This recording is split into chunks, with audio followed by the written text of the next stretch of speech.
Hello friends, welcome to Doubt Forum. This question is based on the number of revolution made by the rear and the front wheels of a tractor.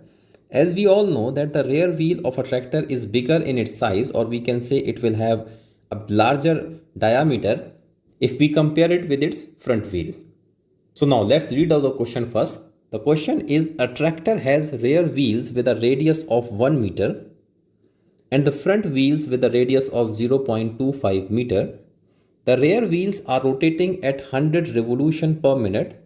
Now we are asked to find the angular speed of the front wheel in revolution per minute as well as the distance covered by the tractor in 10 minutes. So as per the question, the radius of this rear wheel is 1 meter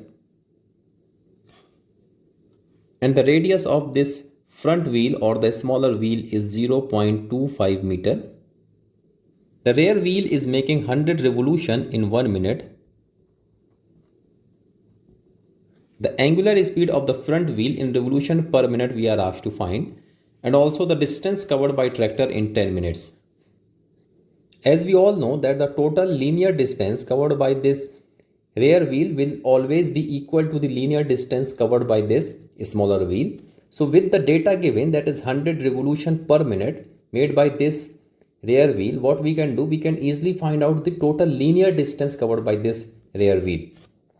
Because this wheel is making 100 revolution per minute, so in one revolution the linear distance covered by this wheel would be equal to its perimeter, and that perimeter would be nothing but 2 pi into r, because it is circular in shape.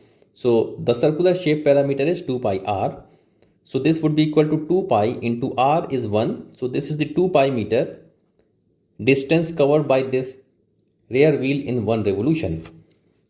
Because this wheel is making 100 revolution per minute, so in 1 minute the total linear distance covered by would be equal to 2 pi into 100. This is equal to 200 pi meter. So this is the total linear distance covered by the rear wheel in 1 minute. So this linear distance will have to be covered by this smaller wheel as well in 1 minute. So now coming to the smaller wheel, the distance covered by this smaller wheel in one revolution would be equal to its perimeter, and that would be equal to 2 pi into r, and the value of radius is 0.25 meter. So this would be equal to 0.5 pi meter. So this is the distance covered by this smaller wheel in one revolution. So to cover this much of distance in 1 minute, the number of revolution made by this smaller wheel would be equal to the distance, that is equal to 200 pi, divided by the distance covered in one revolution, that is equal to 0.5 pi. So if we divide this, we will find the total number of revolution made by this smaller wheel in 1 minute is equal to 400. The other way of solving this problem is that, as we all know that the total linear distance covered by this wheel is same, or we can say the linear velocity of the bigger wheel or the rear wheel would be equal to the linear velocity of the front wheel. From the basics of the physics, we know that the linear velocity is equal to radius times the angular velocity. So this will be equal to r front into omega front.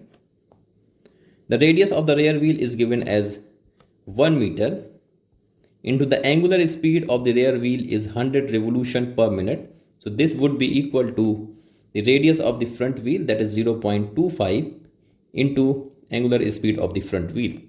From here, the angular speed of the front wheel would come out to be 100 divided by 0.25. So this is equal to 400 revolution per minute. The second part of the question was to find the total distance covered by the tractor in 10 minutes. So in 1 minute, this much of linear distance is covered by the rear wheel. So this distance is also covered by the front wheel as well as the tractor. So this much of distance is covered by the rear wheel or the tractor in 1 minute. So in 10 minutes, the total distance covered by would be 200 pi into 10. This would be equal to 2000 pi. Or we can simply put the value of pi to get the answer in real digit.